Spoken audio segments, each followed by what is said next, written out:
j'espère que vous allez bien. Bienvenue dans une nouvelle vidéo que je suis trop contente de vous faire.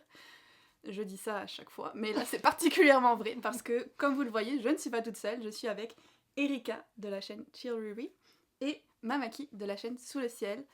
Deux personnes géniales, deux chaînes top. Alors allez les suivre si ce n'est pas encore fait.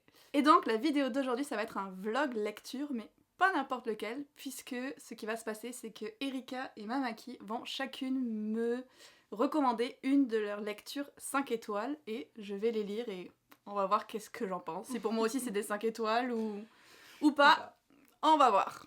Ok, donc Erika, vas-y. J'ai introduit mon livre. C'est un livre que je suis presque certaine que t'as pas lu. Puis, on en a aussi déjà parlé que tu serais peut-être intéressée. Mamaki l'a lu. Oh!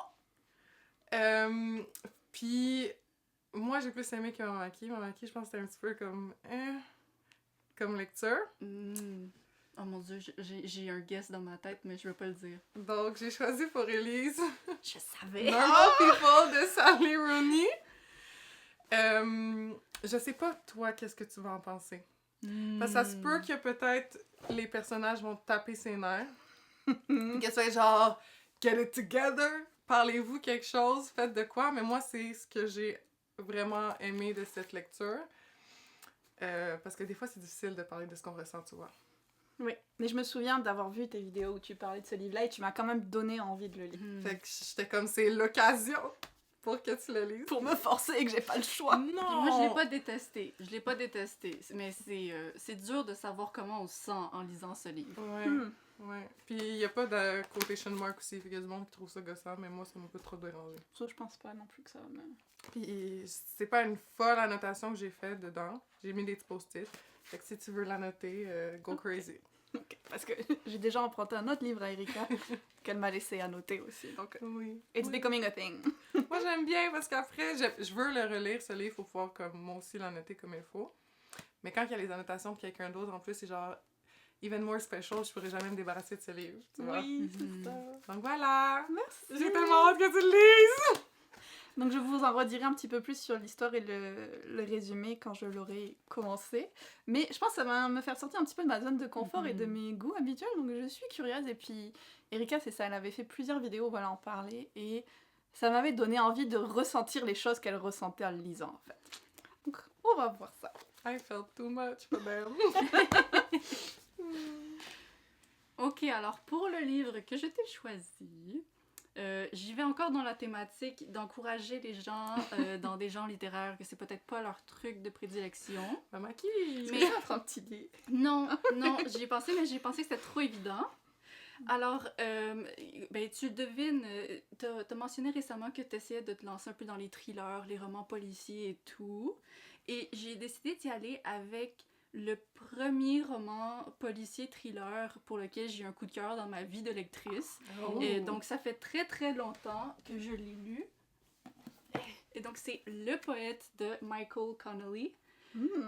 Ce livre-là, vraiment, quand je l'ai lu, j'étais comme les revirements de situation et tout, mais je t'avoue que ça fait plus de 10 ans, donc je sais pas à quel point c'est encore d'actualité, mais je connais beaucoup de gens qui l'ont lu récemment puis qui l'ont beaucoup aimé, donc je pense que pour toi, ça va vraiment te faire passer un bon moment de lecture. Ben, c'est vrai que j'ai envie de plus tester des thrillers et tout. Je connais l'auteur. Oui. Je pense qu'il y a mon grand-père qui lisait beaucoup de thrillers et tout. Moi, je l'ai jamais lu. Mais c'est vrai que je cherche le thriller qui va me faire genre 5 stars, genre que je vais adorer. Donc, si ça pouvait être celui-là, ce serait vraiment bien. J'ai Mais vraiment... je l'ai lu quand j'avais 13 ans, donc si tu l'aimes pas, c'est pas ma faute à moi, c'est la faute à Mamaki Faut que de j'ai- 13 ans. J'écrive à la Mamaki de Oui, 13 ans. c'est pas moi. Ben franchement, c'est clairement deux livres qui vont me faire sortir de ma zone de confort. Ça va être une vidéo, je pense, très intéressante. Oui. Ce qui me fait réaliser que j'ai oublié de vous dire quelque chose d'extrêmement important, c'est qu'on fait le même exercice sur la chaîne d'Erika et sur la chaîne de Mamaki, où les deux autres personnes recommandent deux lectures. Je vous mettrai bien sûr le lien de leur vidéo en barre d'infos, donc allez les voir. Je pense que tout le monde, on sort un peu de nos zones. Oui, Nos zones de confort on avec se les sort, lectures. on se sort de du confort. Donc je vais attaquer, je pense... Non, en fait, je sais pas. Je vous reprendrai quand j'aurai décidé avec lequel je commence. Bye! Bye!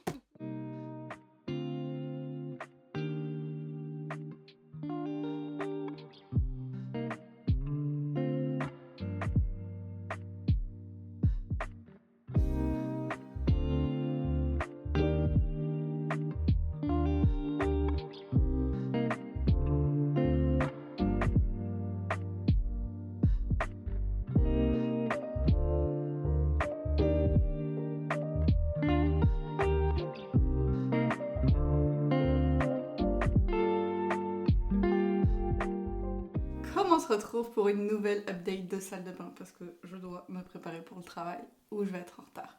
En fait, je vais être un petit peu en retard dans tous les cas, mais ça va. J'ai commencé Le Poète de Michael Connelly, donc qui était la recommandation de Mamaki.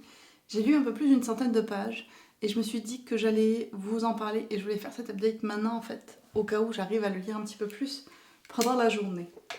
C'est le premier Michael Connelly que je lis. C'est donc un auteur qui fait pas mal de thrillers, policiers et tout, mais je l'avais jamais lu. Et pour le moment, on est dans le moyen, on va dire. Il n'y a pas encore quelque chose qui ressort et qui me donne méga envie de le continuer, le livre à fond, la plume normale. Je veux dire, il n'y a rien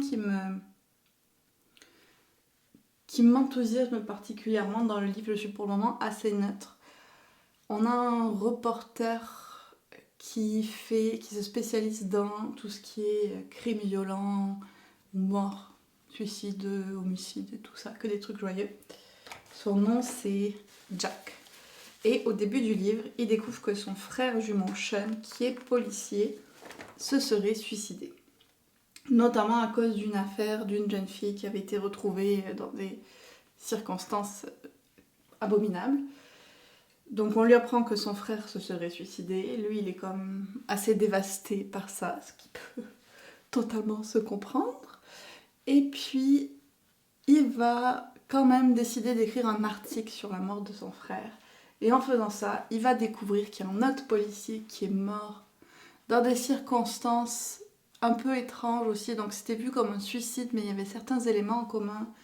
Et donc il va découvrir comme ça que, en fait, son frère ne se serait pas suicidé, qu'il aurait été tué par un tueur en série un petit peu étrange qui laisserait une ligne de poésie à chaque fois qu'il tue quelqu'un. Et la dernière personne qu'il avait tuée avant, c'était aussi un policier. Donc peut-être que c'est les seules personnes qui tuent, je sais pas.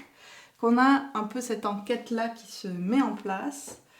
Et en parallèle de ça, c'est très glauque, on a des chapitres du point de vue de... Est-ce que si je dis le mot, YouTube va pas être content. D'un homme adulte qui aime un peu trop les contacts avec les enfants. Genre il s'assoit, je vais arriver à l'ouvrir. Il s'assoit pendant des heures, il les regarde à la plage, il les regarde faire du manège, il prend des photos, il fait partie d'un réseau secret sur internet qui parle de ces choses-là. Je pense que vous voyez le genre de personne dont je parle. Et donc on a des chapitres du point de vue de ce gars-là où à un moment il va se faire arrêter parce qu'il y a quand même des gens qui ont repéré son manège, justement bizarre. Et on est dans sa tête à lui. Ce n'est pas une jolie place où être, je vous le dis.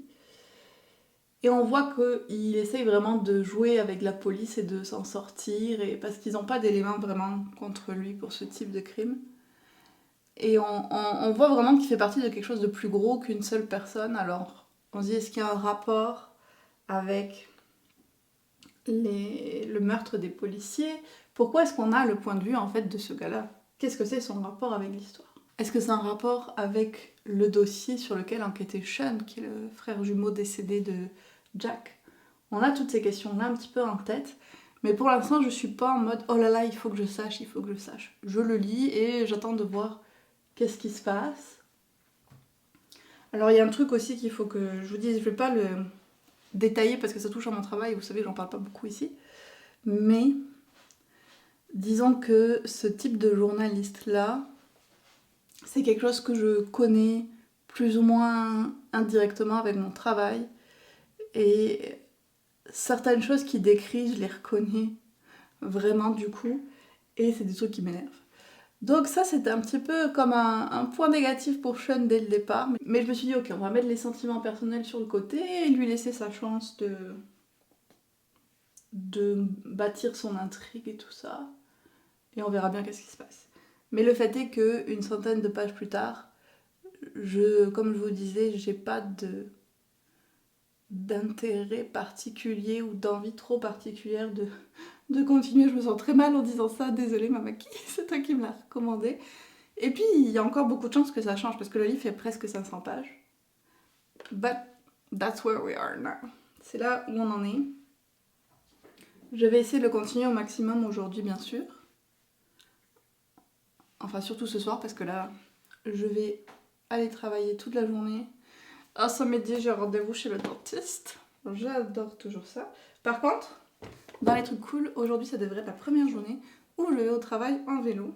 Donc, on est en avril.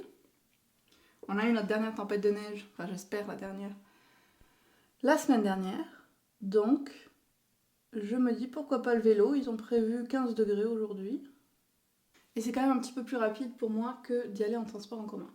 Même si l'avantage des transports en commun, c'est que je peux lire. Et pas en faisant du vélo, parce que c'est pas sécuritaire. Je parle bien sûr du format livre audio ou même musique. Ne mettez pas des écouteurs quand vous faites du vélo, c'est trop dangereux. Donc, voilà pour cette petite update. Voilà pour le maquillage. Je pense que je m'améliore en ce qui concerne parler et maquiller en même temps. Donc, je vais essayer de le continuer au maximum. Peut-être je vous ferai une autre update avant de l'avoir fini quand même. Parce que lui là, c'est gros. Et on va voir si la situation évolue. On espère.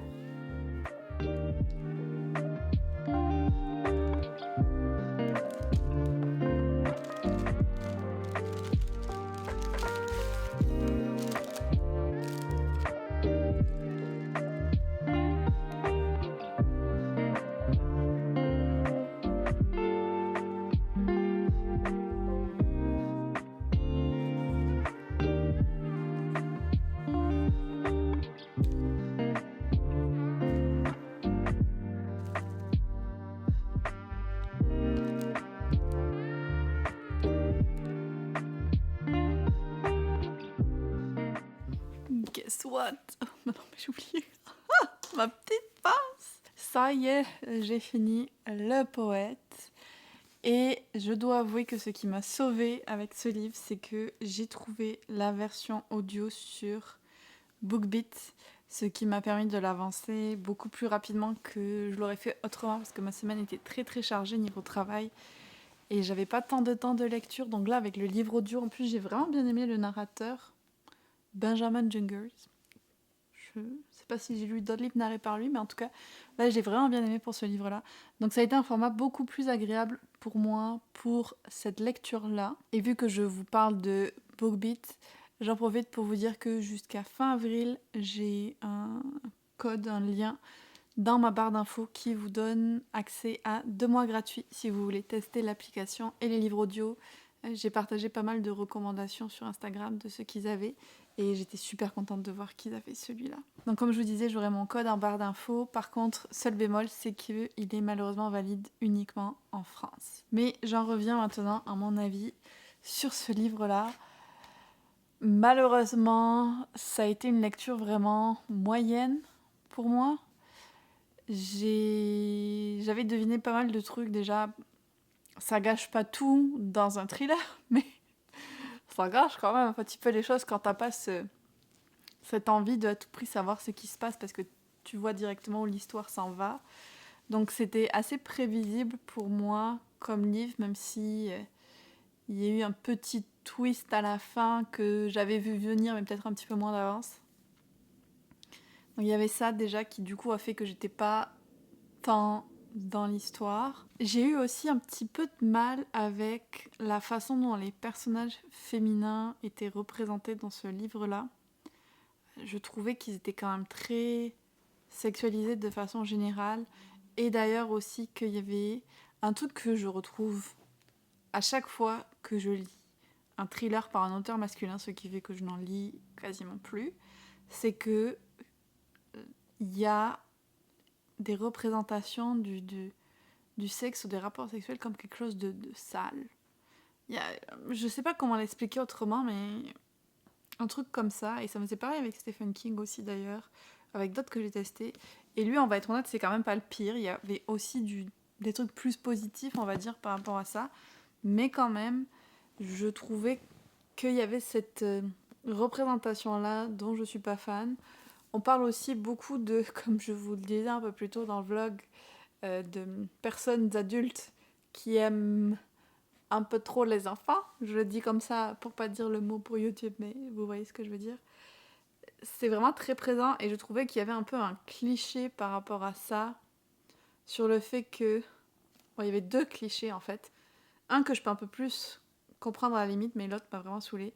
Le premier, c'est que un enfant qui a été agressé est représenté comme quelqu'un qui devient un agresseur aussi. J'étais comme... Certes, ça arrive, mais est-ce qu'on était obligé d'aller dans ce cliché-là qu'on retrouve bien souvent dans les livres de ce type? Première chose. Deuxième chose, c'est que cet enfant qui a été agressé, on est dans sa tête à un moment et il dit qu'il aimait ça, qu'il prenait, que c'était agréable pour lui, et il dit qu'il aimait ça et qu'il attendait les prochaines fois. Et j'étais comme non, non, pourquoi as-tu écrit ça? Voilà. Donc il y avait plusieurs choses comme ça que je trouvais qui étaient des clichés négatifs que j'aurais aimé ne pas voir, des choses que je trouve qu'on voit trop souvent, comme un peu les problèmes de santé mentale dans ce type de livre, que forcément le tueur en série, il est schizophrène ou bipolaire ou je ne sais quoi d'autre. Je trouve que c'est des choses qu'on voit un peu trop et qui sont un peu utilisées à tort et à travers. Donc ça aussi, c'était un gros bémol pour moi dans la lecture. Ce que j'ai trouvé drôle par contre, c'est que le livre, il a été écrit il y a un certain nombre d'années, 96, et du coup, la technologie, c'est pas du tout la même chose, genre. C'était vraiment drôle. Il fonctionne avec des fax, il fonctionne avec il y a certes des ordinateurs et des téléphones cellulaires, mais c'est utilisé différemment de comment on les utilise maintenant. Il y a plein de bidouillages qui doivent être faits pour brancher les ordis, avoir accès à certaines choses et tout. Et c'était super drôle de voir tout cet aspect technologique-là et de se rendre compte à quel point les choses ont changé, parce qu'à l'époque où il a écrit le livre, c'était comme la pointe de la technologie. Et maintenant, c'est totalement obsolète. Ça, j'ai trouvé ça drôle. Mais ça touche pas vraiment, du coup, à l'histoire en tant que telle. Et donc, pour moi, en fait, si je devais donner un avis plus bref, c'est que c'est un thriller qui va dans tous les clichés des thrillers, avec ce qui touche à l'agressé qui devient agresseur, les femmes, plusieurs réflexions sur les tueurs en série. Toutes ces choses-là, pour moi, c'était des classiques de clichés de thriller, donc il y avait vraiment rien qui le démarquait de tous les autres livres du genre. Plusieurs choses qui, au contraire, pouvaient me poser un petit peu problème. Donc je mettrais... J'hésite entre un 2,5 et un 3. Vous aurez probablement la note qui va s'afficher avec le temps qui passe. Je vais réfléchir là-dessus. Mais voilà, honnêtement, si ça n'avait pas été pour ce vlog, je l'aurais très rapidement abandonné, je pense, le livre. Mais là, je voulais jouer le jeu jusqu'au bout. Mamaki, j'espère que tu me détestes pas. Puis je sais que tu l'as lu il y a très longtemps. Et par rapport à tous les thrillers, romans un peu à suspense que j'ai pu lire récemment, il y a tellement de choses plus originales et mieux, et qui représentent mieux, que ce soit les femmes ou les agressions ou la psychologie de tueurs ou d'agresseurs ou quoi, que celui-là à côté. Voilà. Et donc, je l'ai lu. Maintenant, je vais pouvoir attaquer le deuxième livre de ce vlog et je vous ferai donc une nouvelle update quand je l'aurai commencé.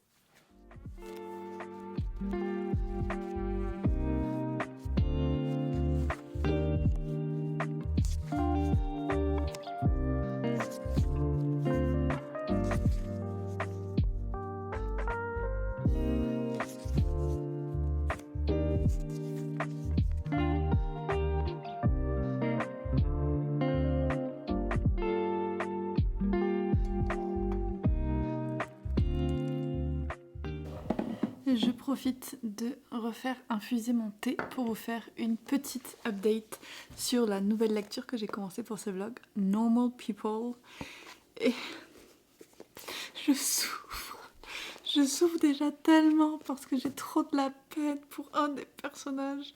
Peut-être parce que je m'identifie un petit peu à elle aussi, mais oh, pauvre petit cœur, vraiment. Donc la connexion émotionnelle avec les personnages est là, et l'autre personnage dont je vais vous parler dans une seconde, même si je n'approuve pas ce qu'il fait, je trouve que c'est écrit d'une manière où on voit d'où ça vient, ce qu'il fait, et on peut le comprendre d'une certaine manière. Mais bon, je vais vous présenter un peu l'histoire avant d'aller plus dans les détails. On est, je pense, en Irlande. Et il y a Connell et Marianne qui sont deux adolescents qui vivent dans une petite ville. Marianne, son père est mort et elle vient d'une famille assez riche, mais à l'école, personne ne l'aime, personne ne lui parle. Elle est vraiment l'image de la nerd, de la fille qui est dans ses livres et qui est socially awkward, qui a pas d'amis. Vraiment, tout le monde la traite assez mal, soit l'ignore, soit se moque d'elle, des trucs comme ça. Et à côté de ça, t'as Connell qui est un peu comme le gars populaire du lycée. Tout le monde l'apprécie, il est ami avec tout le monde. Les filles le trouvent beau et tout ça.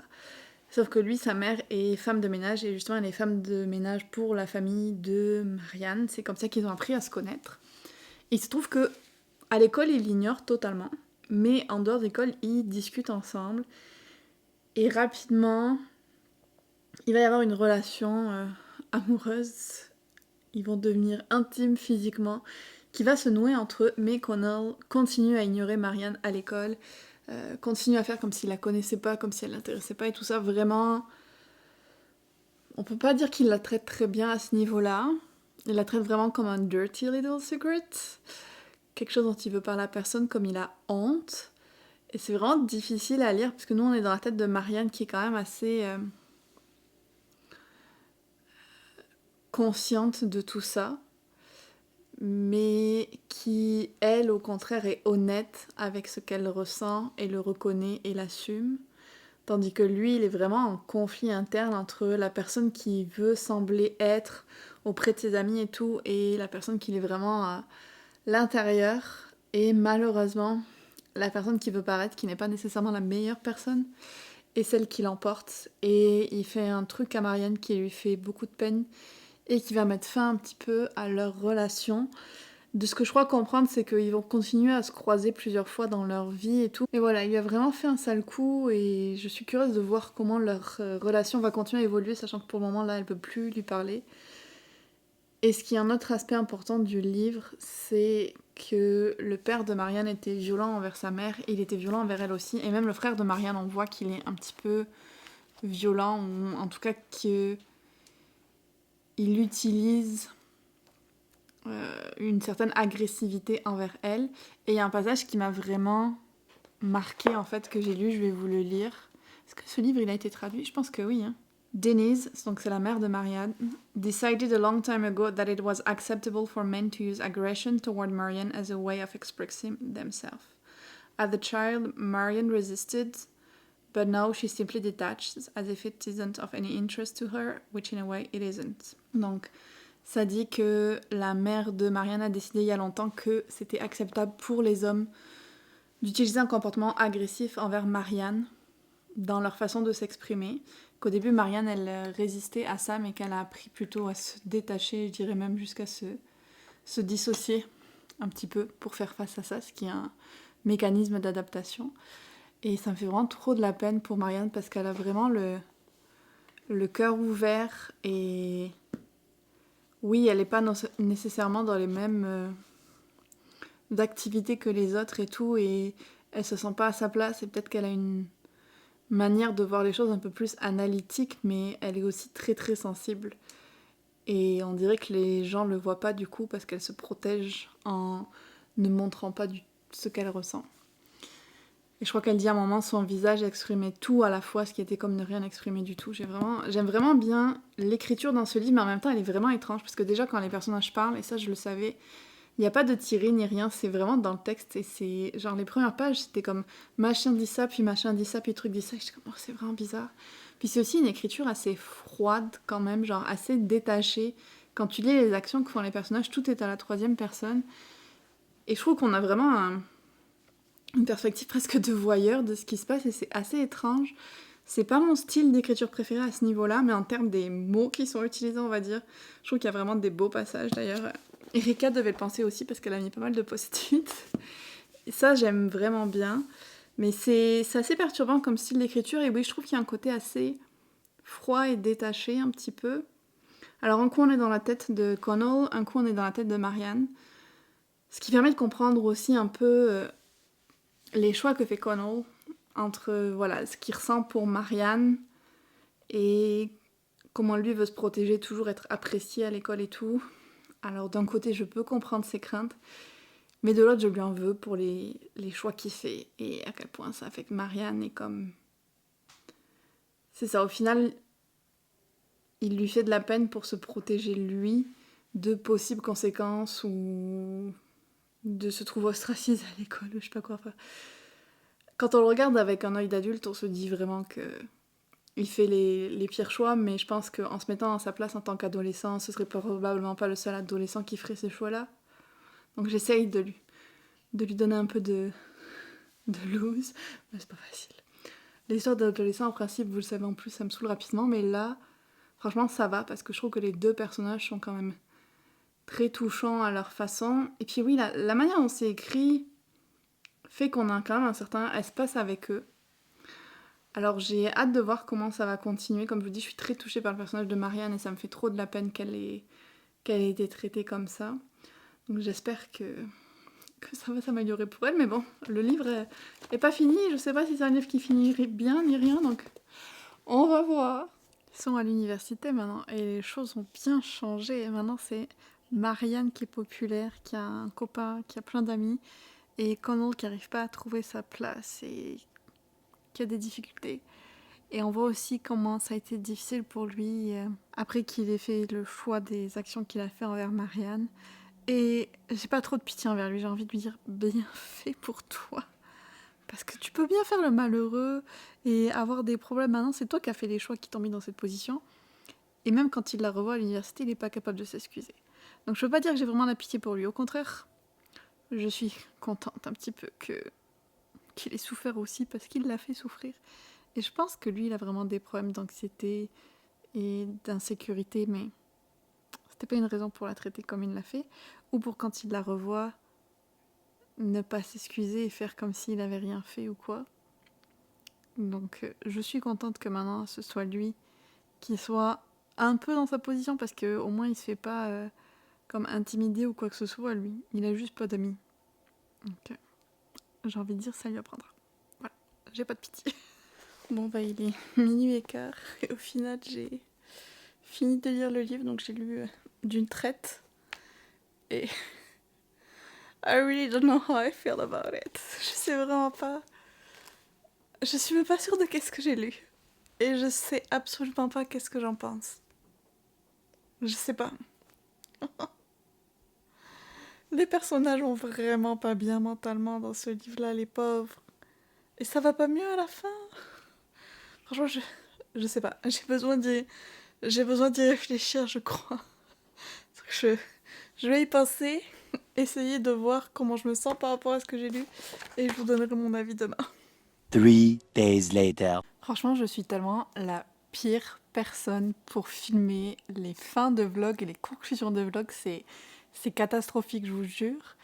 Là, je me suis dit, ok, t'es pas maquillée, t'es à moitié coiffée, c'est pas grave, tu prends ton courage à deux mains et tu vas filmer cette fin de vlog, Elise, parce que il le faut. Il sort dans quelques jours pour vous, normalement. Et donc, j'ai fini de lire Normal People vendredi soir. On est dimanche. Et je suis pas sûre que mes pensées soient beaucoup plus clarifiées par rapport à ce que ce livre a provoqué en moi. C'était une lecture très perturbante, ça je peux le dire. Les personnages ne vont pas bien. Connell avec son anxiété, même sa dépression, et puis Marianne, je saurais même pas comment qualifier, mais elle a beaucoup de souffrances émotionnelles et psychologiques, et je pense qu'il me faisait le plus de peine, c'était de la voir s'enfoncer vraiment là-dedans, et peut-être tomber sur des personnes qui, au lieu d'essayer de l'aider, profitaient de ça ou empirer sa condition. Même si c'est pas nommé ou pas trop appuyé, je trouve aussi qu'il y avait beaucoup d'indices de troubles alimentaires. Donc un petit trigger warning là-dessus, mais il y en aurait tellement pour ce livre. J'espère que quelqu'un les a listés quelque part, parce que c'était vraiment une lecture difficile, et moi je sais que quand je l'ai fini, je me sentais anxieuse. Donc pour moi c'est Anxious People et pas Normal People que ce livre aurait dû s'appeler, parce que je sais pas si on peut les qualifier vraiment de personnes normales. avec tout ce qui se passe dans leur tête et tout ce qu'ils traversent. Le livre, je peux pas dire qu'il se termine bien, c'est vraiment une fin ouverte. Et je trouve qu'au final, la relation reste toxique d'une certaine façon. Pas dans le sens où nécessairement il va y avoir de la violence ou des trucs comme ça, mais dans le sens où le personnage de Marianne en particulier, comme je vous dis, va vraiment pas bien. Et même s'il y a des choses qui font qu'elle arrive à aller mieux, j'ai pas l'impression que sans une aide extérieure ou sans certains déclencheurs et tout, sa vie va aller mieux de façon générale parce que les traumatismes qu'elle a subis sont tellement profonds et quand on est dans sa tête, c'est vraiment pas une belle place où vivre. Je vais le dire comme ça.